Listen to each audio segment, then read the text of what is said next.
की भूमि तथा वृक्षों से वह शोभायमान है। अनेकों प्रकार के पक्षी वहाँ अपनी मधुर बोलियों से उसे शोभायमान कर रहे हैं एवं चित्र विचित्र मृगादिक पशु वहाँ विचरते हैं। देवता, गंधर्व, सिंध, चारण एवं गौक प्रसन्न होकर वहाँ घूमते रहते हैं। गणधर जन गायन करने में मग्न रहते हैं। नाना प्रकार की वह मणियाँ तथा सोने की ऊंची चोटियों रूपी भुजाओं से यानी आकाश पर लिखता हुआ दिखाई देता है। उसका आकाश से स्पर्श इस प्रकार से है जैसे कोई अपने मित्र के मंदिर को छू रहा हो। वह बर्फ से ढका रहता है।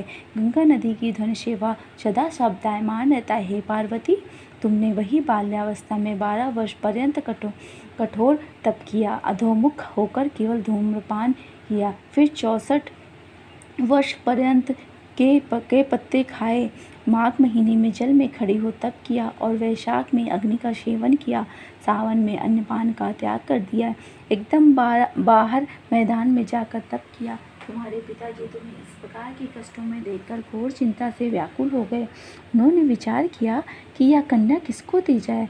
उस समय ब्रह्मा जी के पुत्र परम धर्मात्मा श्रेष्ठ मुनि श्री नारद जी ने तुम्हें देखने के लिए वहां आ गए। उन्हें अर्घासन देखकर हिमाचल ने उनसे कहा, हे श्रेष्ठ मुनि, आपका आना शुभ हो। बड़े भाग्य से ही आप जैसे ऋषियों का आगमन होता है। कहिए आपका शुभागमन किस कारण से हुआ। श्री नारद मुनि बोले, हे पर्वतराज सुनिए, मुझे स्वयं विष्णु भगवान ने आपके पास भेजा है। आपकी यह कन्या रत्न है। किसी योग्य व्यक्ति को समर्पण करना ही उत्तम है।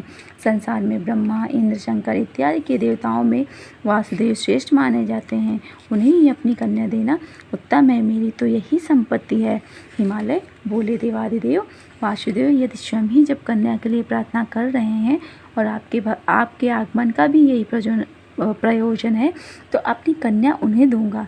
यह सुनकर नारद जी वहाँ से अंतर्धान होकर शंख, चक्र, गदा पदाधारी श्री विष्णु जी के पास पहुँचे।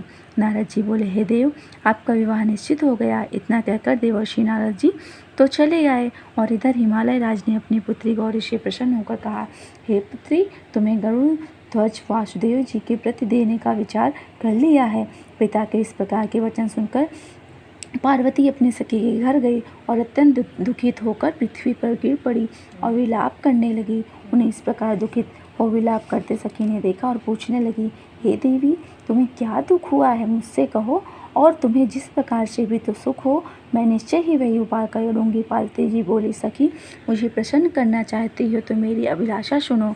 हे सखी, मैं कुछ और चाहती हूँ, मेरे पिता कुछ और करना चाहते हैं। मैं तो अपना पति श्री महादेव जी को वर चुकी हूँ, मेरे पिता इसके विपरीत करना चाहते हैं। इसलिए हे प्यारी सखी, मैं अब अपनी देह त्याग कर दूंगी। तब पार्वती के ऐसे वचन सुन सखी ने कहा, पार्वती, तुम घबराओ नहीं, हम दोनों यहाँ से निकलकर ऐसे वन में पहुँच जाएंगे जिसे तुम्हारे पिता जान ही नहीं सकेंगे। इस प्रकार आपस में राय कर के श्री पार्वती जी को वह घोर वन में ले गई। तब पिता हिमालय राज ने अपनी पुत्री को घर में न देखकर इधर उधर खोज किया, घर घर ढूंढा, किंतु वह न मिली। तो विचार करने लगे, मेरी पुत्री को देव दानव के नरों में से कौन ले गया। मैंने नारद के आगे विष्णु जी के प्रति कन्या देने की प्रतिज्ञा की थी और अब मैं क्या दूंगा। इस प्रकार की चिंता करते करते मूर्छित होकर गिर पड़े। तब उनकी ऐसी व्यथा सुनकर हाहाकार करते हुए लोग हिमाचल राज के पास पहुँचे और मूर्छा का कारण पूछने लगे।